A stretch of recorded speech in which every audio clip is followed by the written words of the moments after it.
Hello there, and welcome to Star Wars Music Minute, where we celebrate the music and sound of Star Wars 5 cinematic minutes at a time. I'm Chrysanthi Tan, or Xanthi, and today's episode is based on minutes 61 through 65 of Star Wars Episode 8, The Last Jedi. In this set of minutes, Luke tells Rey about his failure with Ben Solo, Hux orders the destruction of the Resistance medical frigate. The frigate blows up, and Finn and Rose meet DJ. The music in this chunk of minutes is not overtly interesting, and volume-wise, it's not very loud in the sound mix. By the way, when I refer to the mix in a film, like the sound mix, I mean the final result that we hear in the film comprising all of the sound components. The orchestral score, the dialogue, and the sound effects all layered together. So the mix, or the mixing process, is like a separate creative task. It's like a meta task, really like editing, that takes all of the sound components and determines the hierarchy and the order of the layers, like which one is going to be the loudest and which one's going to be the softest, and at which times. So a character can scream at the top of their lungs in a scene, but that doesn't necessarily mean that we, the audience, will actually hear that scream if the mixing engineers have decided to prioritize another sound. So a good example of this is like from the beginning of the film when we see Captain Kennedy shouting as his ship is going down, but we don't hear his voice because in that moment, the emotional music and the sound design, like where Paige Tico is preferenced. So I bring that up just because sometimes I think when we talk about volumes in film, like we fail to separate the fact that like what that one component's sound is doesn't necessarily imply what it will be in the final mix. So on the flip side, even if the musicians recording the score are playing super loud in one part, and even if on the soundtrack album it sounds really loud in one part of the music, in the film, that cue might be mixed in at a softer level. So you might actually hear characters who are whispering on screen louder than that in isolation, otherwise loud music. Does that make sense? Hope it does. So anyway, in this set of minutes, which is spanning from the 1 hour mark to 1:04:59 of The Last Jedi, the music is softer, less active, and often lower in the hierarchy of the sound mix. But we're not just going to dismiss it. That's not what we're here for at all. This is an opportunity to hone in on something that normally gets overshadowed: transitions. I love this topic. I love all of the unsung hero topics. But transitions, yeah, that's the topic of today's podcast episode. And I'm going to, I've tasked myself with this. Let's see if it works out. So I'm going to point out how the music underscores 10 different transitions within these 5 minutes. Most of them I'll be able to explain fast, and a few of them I'll linger on for a little bit longer. So I'm going to go through 10 transitions and tell you what's happening in them. So I'll give timestamps for each of them. I'll recap the list at the end of the show and in the show notes if you want to pull up the movie later and like match it to the time code. And I'll also leave you with a short checklist of transition techniques that commonly recur in Star Wars from what I have noticed, because these are things that commonly crop up where I'm like, oh yeah, they did that thing again. And I think similar to how wipe cuts are really common in Star Wars, and once you know that it's a Star Wars thing, you start to realize it. Perhaps once I point these few things out, you will be able to notice them in not only this movie, but in future minutes or in future films and even outside of Star Wars. So I'm excited, and I hope that you learned something or crystallized something that you knew, and now you won't be able to unhear it. Hopefully, that's my hope. All right. So, what is a transition? I'm actually not going to be too rigorous with my definition here. But I want to state that overtly so that you don't think that I am, because I'm sure different film theory schools define a transition in different ways. But when I say transition here, I just mean like a change of what we see on screen, a change in location, a time jump, something that goes from one point of view to the other. Alexa, stop. Alexa, stop. Sorry about that. Okay, when I say transition, I usually just mean a change of what we see on screen, a change of location, like I said, a time jump, or something that goes from one point of view to another. So whether it's a cut, a cutaway, a J cut, an L cut, a wipe cut, or whatever, I'm just using lowercase t transition to, if it feels transition-y, then that's fine for me. And that's how I've picked these transitions. So yes, some are going to be more obvious and others are going to be more subtle, but I think it will make sense once I explain them. So the first transition I want to bring up happens at time code 1 hour, 0 minutes, 40 seconds. So 1:00:40. And this is what happens before and after the transition. Okay, so it goes from Luke and Rey in the cave, talking, transitions to Luke starting his flashback in the dark, going to confront Kylo or Ben. So think of the space between when Luke and Rey are in the cave and when we're immediately put in the dark. So this is before we even see Luke on screen in the flashback. So really, it's like literally, it just on the other end of it is Luke not Luke, but just a nighttime shot of the outside of the temple. All right, so Rey says what happened, and that starts the transition. And what we hear is a bit of a swell.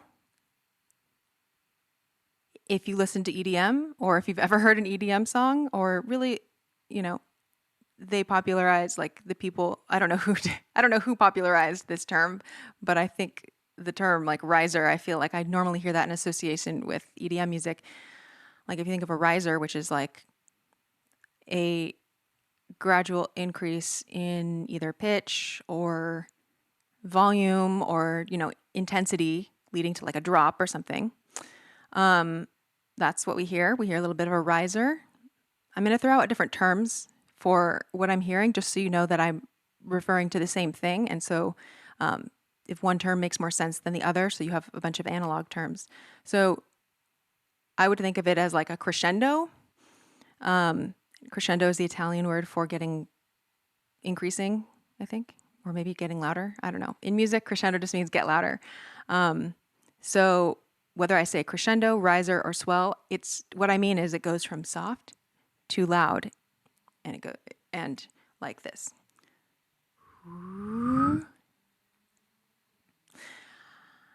If you recall episode 10 of this podcast, which was Colors of the Wind, the podcast with Justin Leo Kennedy, we were talking about the Skype force chats between Rey and Kylo Ren and how they get into those with the reversed reverb effect.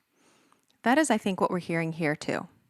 Is like this reversed reverb sounds like you're sucking air in and it gets really loud at the end. You could also call this a J cut, I believe, because you do hear I don't know if it's a J cut actually, but you do hear the reverb before the scene changes. I don't know if this makes sense. This is awkward. Talking about transitions is very awkward because I'm talking about the space between the two concrete spaces. But anyway, what I'm getting at is here you start to get into the next scene by already hearing the reverse reverb, the riser, when you're still in the previous scene. So that's transition number 1 at 1 hour and 40 seconds. The next one is at 1 hour and 48 seconds. These first 3 happen in pretty quick succession. So we're still in the flashback, but we've time jumped within the flashback. So on the front end of the flashback, where we just left off, we're still in that dark exterior shot, nighttime outside the temple. We're outside, and then we have a transition And on the other end of that transition is Luke standing over Ben, like looking really scary.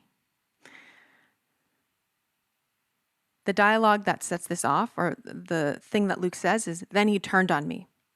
Here, musically, we get another riser slash swell slash crescendo.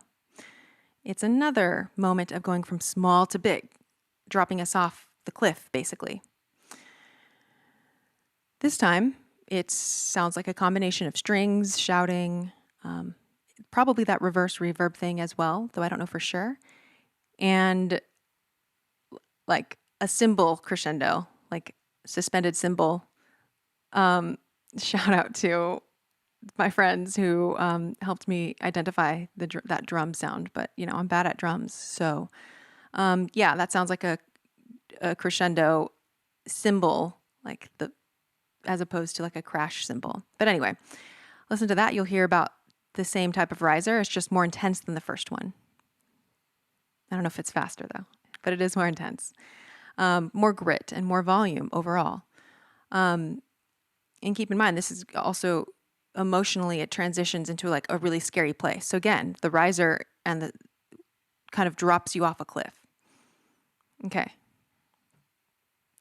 Transition number 3 happens just a few seconds after that. It's at 1 hour and 53 seconds. And this is when the temple is crumbling. And it goes to a blackout. Guess what we get in the music? Try to close your eyes and remember this scene.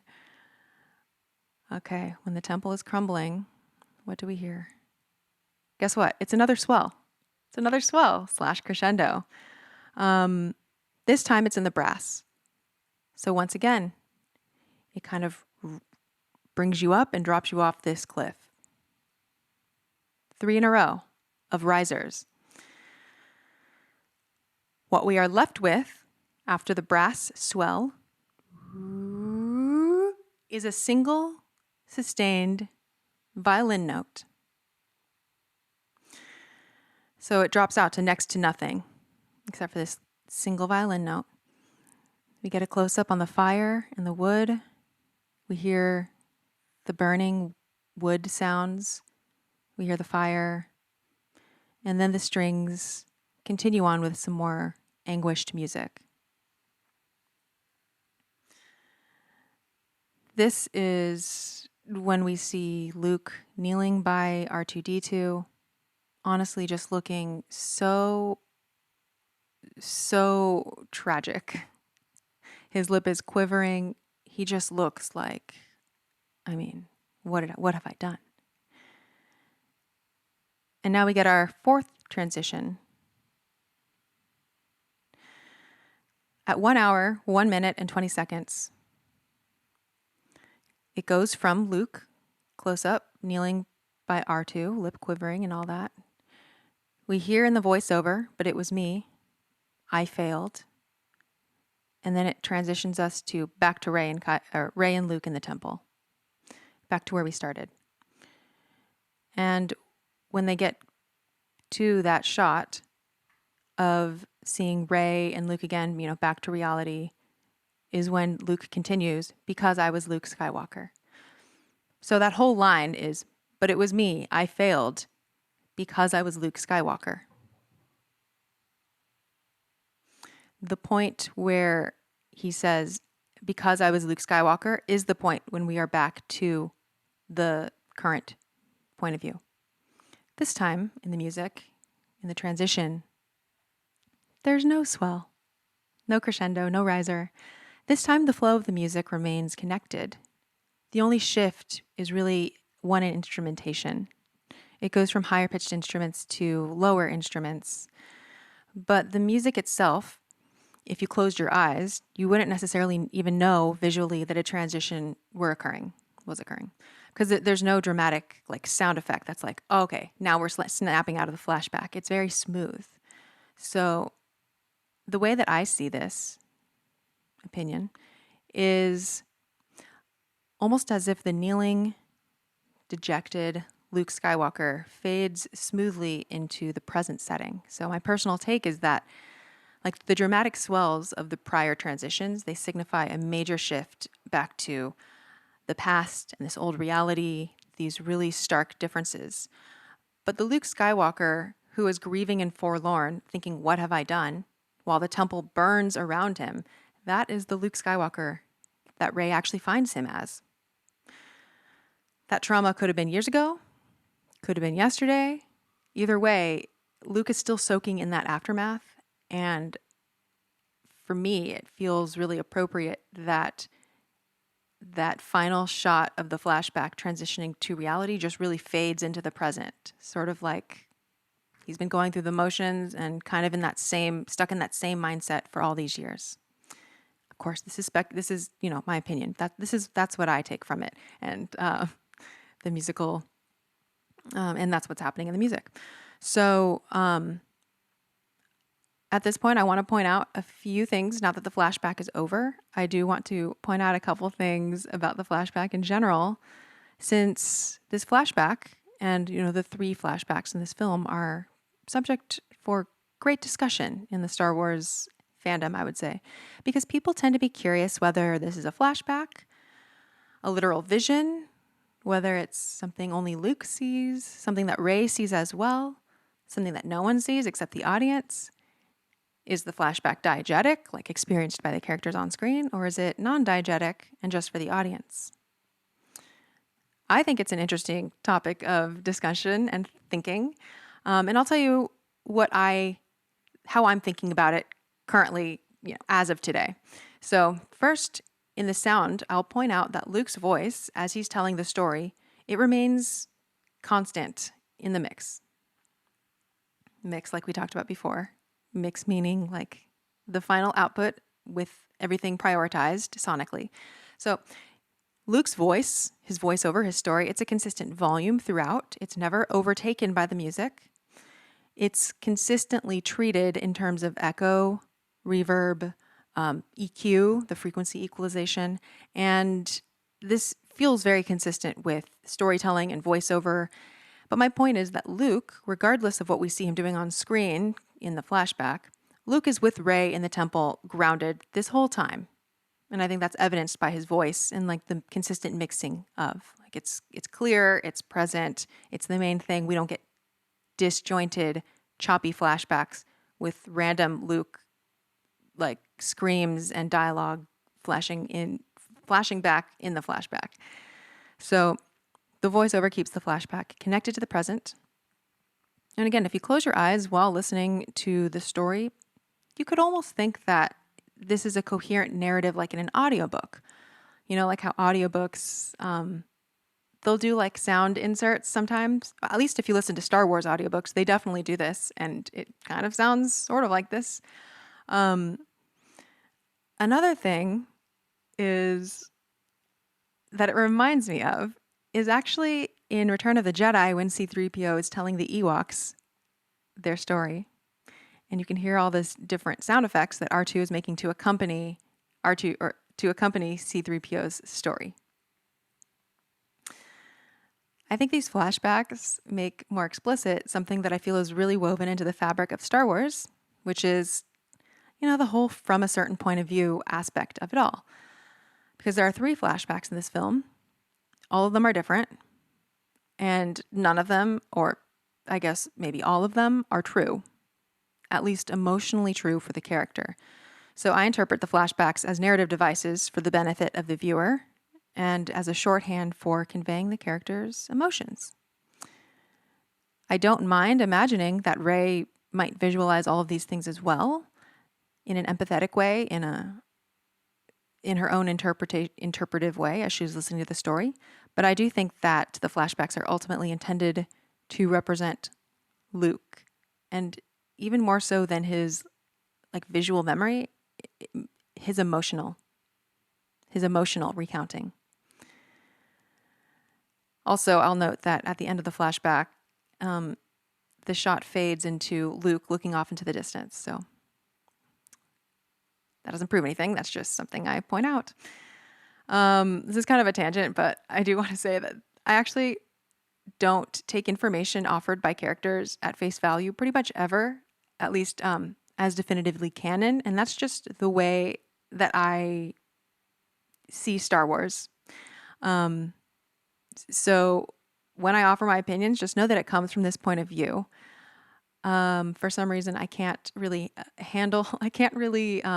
for some reason, I treat Star Wars like the real world, not on purpose. That's just how it feels to me. So if a character says something, just like if someone, my neighbor said something, I would think, all right, I believe that that's true for you. I believe that you believe that that's true. Or I believe that you believe that that's what you want to tell me is true. And usually that works fine in stories, but later on, whenever there's like a fact that comes out in Star Wars that seems to discredit an old one, it actually has like little to no effect on me. It actually does not bother me at all, which I know is not everyone's experience. It does not bother me. If a character defies something that another character has said that is supposed to be taken as a fact, I'm okay with the inconsistency. It just means I have questions about why they have different points of view. The last thing I'll say is Rian Johnson did intend this to be a flashback. He says it in his commentary, in the Last Jedi commentary. So he wanted to do a flashback, and it's very Rashomon style, like Kurosawa. And yeah, he knew that it came down to, at least in his storytelling, Rian Johnson wanted it to come down to how the different emotional interpretations that they all had of this event. So, yes. I don't have firm conclusions to that answer, and I wasn't trying to incite, debate in a bad way, I guess. I don't really have firm conclusions about how I feel about the designation of the flashback. Although, I take it at Rian Johnson's word that it is a flashback. And I really want to do some more thinking comparing these flashbacks to the Ewok C-3PO story time, because I don't know, I can't put my finger on it yet, and they're definitely different. Like, I'm not trying to equate them, but something about them feels, I don't know, I have a spidey sense about them. Like, I think if I mull it over more, and maybe if you listening have thought about this or think about it in the next weeks, months, years, decades, if you have a light bulb moment about something that connects them or something that you can glean from comparing and contrasting those two scenes in very different movies, please somehow let me know. I'm curious. Yeah, because there are a lot of critiques about this movie, The Last Jedi, and a lot of them revolve around whether or not certain aspects are Star Warsy or not.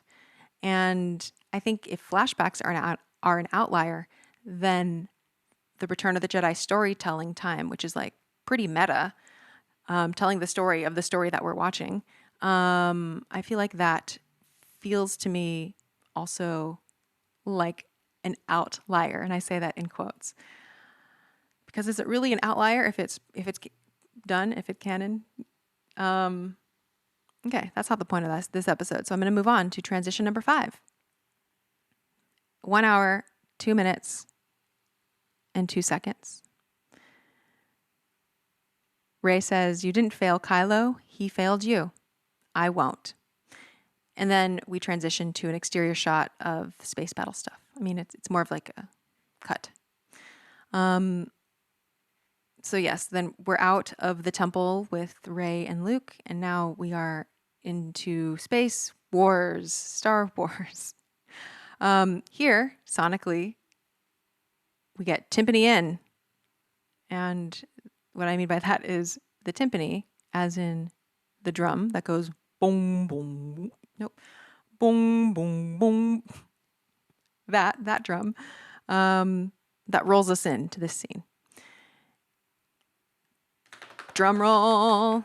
And then we get the similar buzzing sound that we hear when Maz Kanata is hologramming in. I like that sound, by the way. And here, the music is really not the priority. Here, it's more like the shooting that we hear. It's pretty short. This is like a 16-second shot of ships shooting and things exploding. And to transition us out, we get timpani out. So timpani in, timpani out. And here we go from the exterior of space. This is transition number 6, 10218. And we transition to the inside of the Supremacy. Timpani in, and then just sparse. It's mostly here. The dialogue is the star of the show, as is often the case when we're on the Supremacy or in First Order territory, because as we've discussed in prior episodes, check back to episode 7 with Tony Thaxton, we're back to the cold, angular, hard-surfaced First Order architecture and interior design, and thus the sound design follows. So along with the hard materials comes hard sounds. And by that I mean, without soft materials in the cabin to warm things up, the footsteps and the voices we hear have an echo and a distance to them as they reverberate off of, walls that are far away, surfaces that are far away. So for me, I love the detailed sound mixing and design of First Order and like Imperial space. The reverb thing honestly fascinates me, and for me it accentuates the First Order's unapproachability. Like their intimidation and coldness is literally a part of their design. And if you don't have like a couch in the middle of the room to dampen sound waves, and you're in a big space where the next wall is like, 20 meters away, when you speak against that hard, cold wall, it's going to have an echo and it's going to sound like you're talking to someone very far away. That is the effect that we get when we are in First Order territory here. So, guess what we have on the transition out? We're moving on to transition number 7, timpani out. So, we're seeing some trends here, I think. Again, timpani. And here at 10232, we go from the interior of the Supremacy, the ship, to this space battle montage. And this is when we see one of the characters die. I think the medical frigate officer, or is it the unidentified anodyne pilot? Yeah, I think that's what it is. The pilot. This is when we see the pilot die. And this is just a 10-second sequence. It's like montagey a little bit. It starts out with 4 hits and an explosive sound. Ends with, "It's been an honor, Admiral." And here, this next transition, number 8, 10242. This, I almost didn't include this because it's so subtle, but then I realized that I wanted to draw attention to the same dialogue being filtered in a different way. So what happens here is it's just a POV change. So we are inside the cockpit with the pilot who knows that he's going to die, the one who says, "It's been an honor, Admiral." And so we're inside with him looking at the hologram, like while he looks at the hologram of Admiral Holdo. And then we just swap from Holdo. Now we're in with Holdo on the Radis, looking at the hologram of the pilot. Does that make sense? We're with one of them looking at the hologram of the other, and then it switches to we're with the other one looking at the hologram of the first one. So in this transition, nothing of note to me happens like musically to underscore this transition, but in the sound design, while he's saying "It's been an honor, Admiral," his final line is "Godspeed, Rebels." And he says that as, right after the POV switch. And when he says "Godspeed, Rebels," you'll notice that obviously we hear that line filtered through the crackling hologram. And I love little details like that. I love when it's like a personal love when I hear dialogue that undergoes like scene changes. I like when the dialogue is realistically filtered through the different scenery. This is not voiceover. This is not the same consistent voice mix. This is no. When we're with him, it sounds like he's next to us. But when he's a hologram, of course, his midway through his little speech, it's going to change to the crackling hologram sound. So, yeah, here, and then we have. I didn't make this a separate one. There's two more, but in the film, to orient yourself, this is also where like we see something explode in space, and it's kind of quick shot of Poe looking out the window, watching the thing explode from the window, and he says, "Finn, Rose, where are you guys?" So that's only 5 seconds. Transition number 9, we're almost there, is at 1:03:05, and suddenly we wipe cut to the exterior of Canto Bight, or specifically the jail. So here, the sound does it doesn't even attempt to do a smooth transition. It's just like a straight up, oh, now we're in a new place. And I think one of the most evocative ways to do that is by just putting the sound design front and center.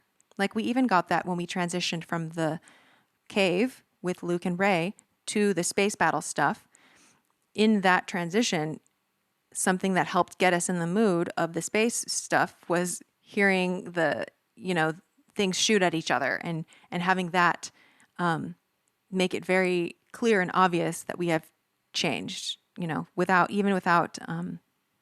if we closed our eyes from the sound change, we would know that. And similarly here, from the sound change, like suddenly we hear the helicopter and the police sirens on Canto Bight. Like that is a very sudden shift. That is not even like necessarily a musical one, a sound design one. So I really like that. This is a very short scene. It's a very short shot, 5 seconds. And at 1:03:10, this is transition number 10. Goes from the exterior of the jail, like we were flying above, to the interior. So here we start out with a low sustained note.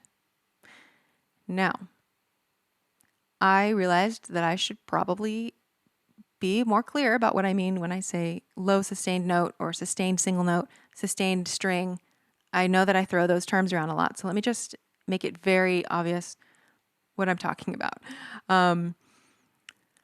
By sustained, I mean it is held for a long time. Let me get my violin.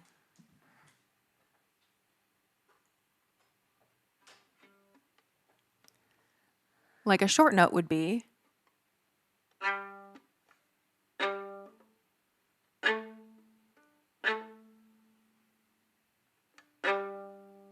A sustained note would be.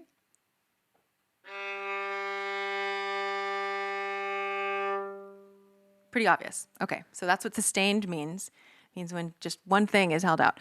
When I say like single note, I mean like one note, as opposed to if I said a sustained chord, then I might mean something like this.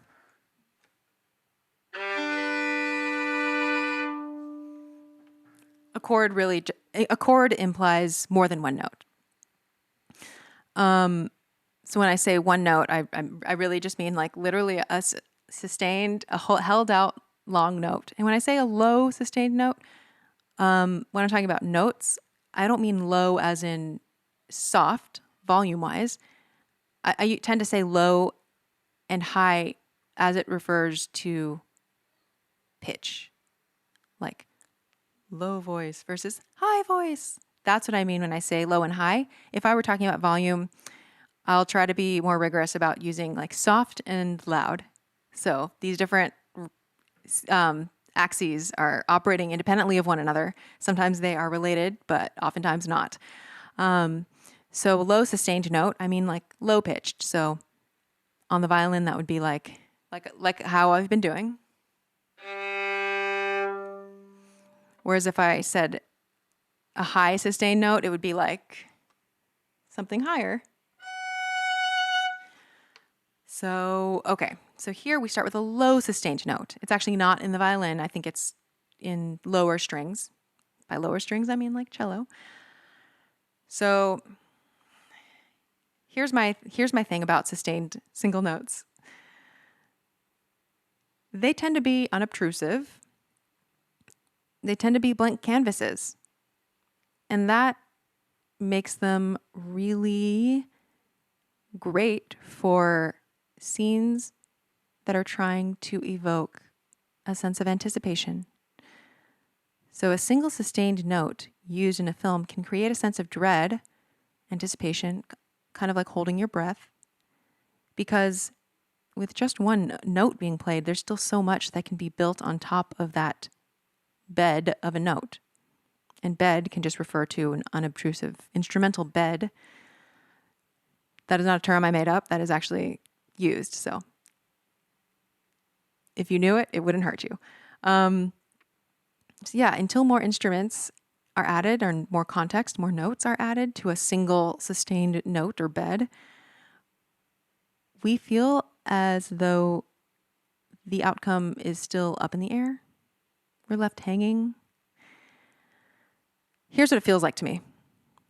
It feels like when you're texting someone and you see their 3 dots, or like depending on the service that you're using, you see they're like, such and such is typing. That's what it feels like. That's what a single sustained note feels like to me. It's like, that someone is starting to say the thing, but you don't know what the thing is actually going to be yet. And when you finally get that text, or when you finally like get the outcome of, what the scene is going to be doing, it's like, whether it's good or bad news, you just, at least you have a clear answer. So I do want to make it clear that like a single sustained note doesn't, even though it can sound creepy and like it can sound anticipatory and dreadful in a way, it doesn't necessarily mean that it's always going to be a bad outcome. It doesn't necessarily mean it's bad. It just means it's in, like purgatory. It's in like a holding place. So it could turn out great. It could turn out really, really horribly. And by just, stringing us along with like a single sustained note, that holds our attention.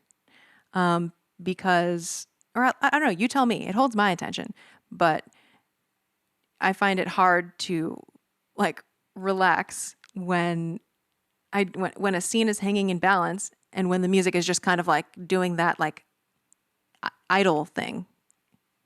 When I hear the 3 dots of the music and I just want to know how the theme is gonna develop, or like if there will be a theme or something. So yes, that's my take on sustained notes.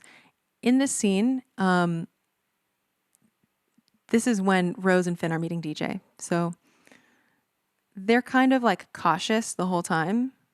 And so we do get a lot of the sustained notes and sort of the like non-committal, like sense of dread types of music here.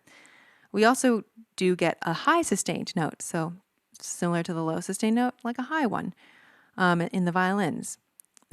We get some accoutrements when DJ is talking and to emphasize other parts of the action. Like one of them is like creepy crawlies. It's not a technical term, but it's like, wait.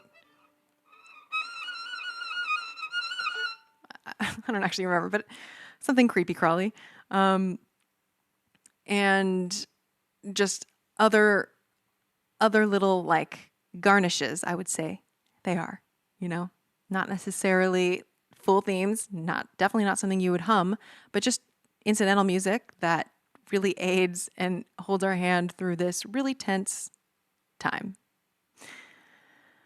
The part where where DJ says, "I can break you into Old Man Snoke's boudoir," and like right before Finn and Rose respond, if you pay attention there, you'll also hear another sustained note there. And I think it's, because we're waiting for their answer. It's sort of like he's put out his hand to offer something. So we get this sustained note. And then when they answer, it actually moves on. So yes, I said 10 transitions. That was 10. I actually have a bonus one. Bonus 11th transition, and this one's a different type of transition because the scene doesn't necessarily change, but the emotional intention changes. So at 1:04:50, this is after Rose and Finn have politely declined DJ's offer to help, and they're really just trying to get away from him. But then they watch him like casually break himself out of his jail cell, and it dawns on them like, oh, wow, I guess we should probably, like, that guy could help us.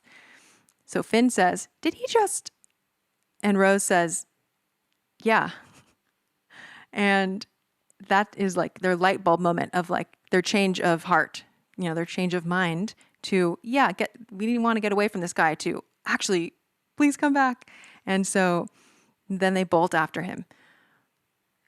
The moment between like them having when they have their realization, we hear a single tuba stab. And by stab, I just mean like an accented note, like a boom. Think of it like a drum, I guess, like a drum hit, but it's a tuba stab. And that single tuba note is like the starting gun, and that's when they start running. Like after the tuba hits is like, then the next musical thing starts, and it's like heroic chase music, and there's like the rebel theme, or I think there's like a rebel fanfare thing happening, and it's like the music and their attitude and the fact that they move from stasis to running, like that changes on a dime, and it's all triggered by the tuba note. Like the tuba note is lined at just the right place for that. And so that's a bonus one because it's not like a cut. It's not like a obvious like transition that, I don't know. I think that was, just filmed on the same day or whatever. It's not just, so it was just a change of heart. I hope that made sense. I liked that part. Okay. That's my 11. That's my 11 things. So I promised that I would recap them all, and I will. Before then, I'm just going to tell you what the motifs are in these minutes, because, just keeping track. So here we get a lot of them, actually. We get Luke and Leia's theme, very briefly, when Luke says, Han was Han about it. I think it's a little strange that Luke and Leia's theme was there, but okay. Han was Han about it, Luke and Leia's theme. But Leia trusted me with her son. Sorry, I misspoke. That would have made sense. If Han was Han about it, we got Han and Leia. No. Try again. Hopefully no one turned off the podcast in the last 10 seconds because you would have the wrong information, and I would feel bad about that. Han was Han about it is when we get Luke and Leia's theme. And then, but Leia trusted me with her son. And then we get Han and Leia. I can't remember why that was weird to me in my notes, because now as I say it, it actually doesn't feel that weird. Interesting. Maybe it's just that the Luke and Leia part was, I don't know. I don't know what I'm talking about, but if you listen to it, let me know what you think, because it goes through those themes so quickly. It like the pace at which it goes, do do do do do do do do do do, like it changes between them so drastically. And the first one is horns and the second one is strings, that it felt to me like that maybe was intentional. I don't know though. I don't know. I'll have to, curious what you think. And then I think we get the Imperial theme, the Imperial March, teased after Luke says, a legend. The funny thing about it is it's really not obvious, and they play like 2 notes of it, 2 or 3 notes of it. But because I know the themes so well, and probably maybe over extrapolate, I probably over connect it to things sometimes it's a coincidence. It's like I swear it was there. I felt like I heard the Imperial March there, even though it was just a couple notes. So let me know if you heard that too. And then we hear Rey's theme when she's saying, "I won't fail you." And then we get like the Rebel fanfare thingy. On the soundtrack, we are around the track entitled "Who Are You?" So, in conclusion, here's the recap of the 10 transitions, which I will also list in the show notes. If you want to re-watch this 5-minute portion of the film, that starts with the 1 hour mark. Okay, transition number 1 is at 1 hour and 40 seconds. Luke and Rey in the cave, to Luke, to the flashback in the dark, going to confront Kylo. Transition number 2 is at 1 hour and 48 seconds, and it's the dark exterior shot of the temple to Luke standing over Ben. Transition number 3 is at 1 hour and 53 seconds, and that's the temple crumbling. Transition number 4, 1 hour, 1 minute, 20 seconds. Luke kneeling by R2, back to the point of view of Rey and Luke in the temple. Transition number 5 is at 1:02:02. Rey says, "You didn't fail Kylo. He failed you. I won't." And then we switch to the exterior shot of space war stuff. Transition number 6, 1:02:18, is the exterior of space to the interior of the Supremacy ship. Transition number 7 is 1:02:32, which is the interior of the Supremacy to back to the exterior of space battles and quick montage, etc. Transition number 8 is at 1:02:42. Pilot looking at the hologram of Holdo to Holdo looking at the hologram of Pilot. Transition number 9, 1:03:05, is just cuts to Canto Bight. Number 10, 1:03:10, is the exterior of the jail to the interior of the jail. And then the bonus one at 1:04:50 is when Finn and Rose go from, "We don't trust this guy," to, "Oh crap, we need his help." Ooh. And I said I would remind you of the main things to keep in mind, as they are used quite often in this film, in Star Wars films, probably in a lot of films. But just to be honest with you, I'm not a film expert. I am very, yeah, I don't want to say I'm a Star Wars expert, but yeah, Star Wars is definitely like my obsession, and I think most people would be surprised to know how single-minded I am in my singular obsession with Star Wars. So yeah, someone else will probably know how that fits more so into the grand scheme of other films. Here's what to look out for, okay? The crescendos, the swells, the risers. This is what we talked about in the first 3 transitions that we discussed. It's when things go from soft to loud. Let me do an example.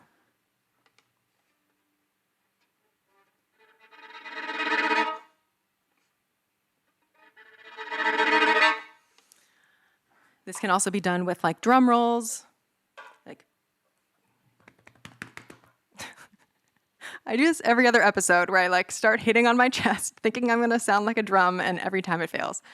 So yes, there's the swell. The swell. Very common in Star Wars. Another one is the timpani in, timpani out. I think it's so fun. I think it's so funny for some reason. Even though it's not really funny. I don't know. It really amuses me. So maybe hopefully it amuses you too. It happens a lot. I noticed like in first order scenes is like often you'll get a timpani either on the way into the scene or the way out of the scene. It's like a very, I don't know how to describe it. It never, put it this way, I can't recall any timpani transitions that are going into like a forced training scene or like an intimate talking scene between Leia and someone else. Like it's often like heading into a battle or first order stuff, something more ominous. So yeah, listen for the timpani. Timpani rolls is more specifically what I mean. Timpani in, timpani out. Last but not least, the oh so common technique of the single sustained note, the tense palette upon which the painter, a sonic masterpiece can be painted. Was that maybe my worst analogy on the show so far? I don't know, but the single sustained note thing is just very common in those moments of anticipation. So there we go. 3 things: the swells, the timpani roll, and the single sustained notes. Let me know if you hear those all over the place now. Seriously, I would be very amused if you tweeted at me or sent me an email or told me on Discord or something all of the timpani transitions that you're hearing everywhere, or the single sustained notes. I'm kind of obsessed with them. So I hope this episode was interesting. I would love to know if anything in particular resonated with you, or if you have questions about anything I discussed. If any terminology that I'm using is a little bit inaccessible, or or just something you didn't understand or would love more clarification on, you can leave me a comment if you're watching on YouTube, or you can ask me on Discord if you are my patron. Send me an email at podcast@starwarsmusicminute.com, or I'm on Twitter at StarWarsMuseMin or at ChrysantheTan. And there's also a link in the show notes if you prefer to submit an anonymous question. I appreciate you. Thank you to Pete and Alex from Star Wars Minute for being the primary inspiration for this show. And oh my gosh, thank you for the people who left Apple podcast reviews. I saw 2 more crop up last week, and I so appreciate it. I have no idea what the actual value of them are. I'm sure there's some algorithmic benefit, but I'm not really working, not really at a point where I'm trying to work the algorithm. I just appreciate it as a human nerd. Yes. So thank you for listening to and sharing the show, and I'll see you next week on Star Wars Music Minute.